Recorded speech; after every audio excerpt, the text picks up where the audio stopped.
हरी है राजनीति पढ़ी आए, समुझी बात कहत मधुकर के समाचार सब पाए।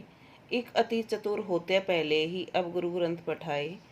बड़ी बुद्धि जानी जो उनकी जोग संदेश पठाए। ऊधो भले लोग आगे के पर हित डोलत धाए। अब अपने मन फेर पाइए चलत जो होते चराए। ते क्यों अनीति करे आपने जे अनीति छुड़ाए। राज धर्म तो यह सुर जो प्रजा जाए न सताए। जब उद्धव गोपियों को निर्गुण ब्रह्म की शिक्षा दे रहे थे, उनके बारे में बता रहे थे, उसी समय वहाँ एक भंवरा आता है और भंवरा काला होता है। उसी तरह जो उद्धव थे वो भी उनका रंग था वो भी सांवला था, काला था। तो गोपियाँ उस भंवरे को माध्यम बनाकर क्या कहती हैं, हरि है राजनीति पढ़ी आए, कि हमारे हरि ने, भगवान श्री कृष्ण ने तो राजनीति पढ़ ली है।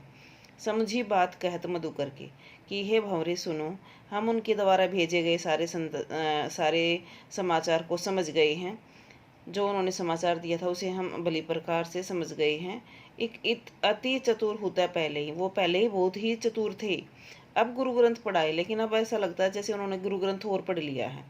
बड़ी बुद्धि जानी जो उनकी जोग संदेश पढ़ाए।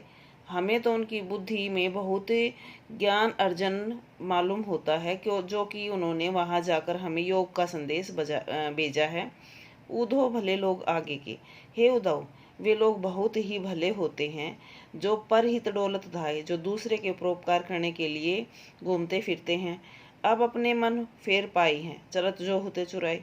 जिस मन को हमने श्री कृष्ण को सौंप दिया था, हमने अपना जीवन श्री कृष्ण को सौंप दिया था, अब हम अपने से मन को दोबारा से प्राप्त कर लेंगे, अर्थात हम अपने मन को श्री कृष्ण की भक्ति से मतलब अलग कर लेंगे।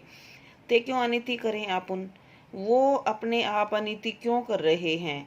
जे और अनीति छुड़ाए, जो औरों से अनीति छुड़वा देते हैं, अर्थात जो औरों को अनीति के मार्ग से हटा देते हैं, वो खुद अनीति क्यों कर रहे हैं। राज धर्म तो यह सूरदास जी कहते हैं कि राजा का धर्म तो यह होता है जो प्रजा जाई न सताए, कि जिसमें प्रजा की हर खुशी का ध्यान रखा जाता है, उसे सताया नहीं जाता।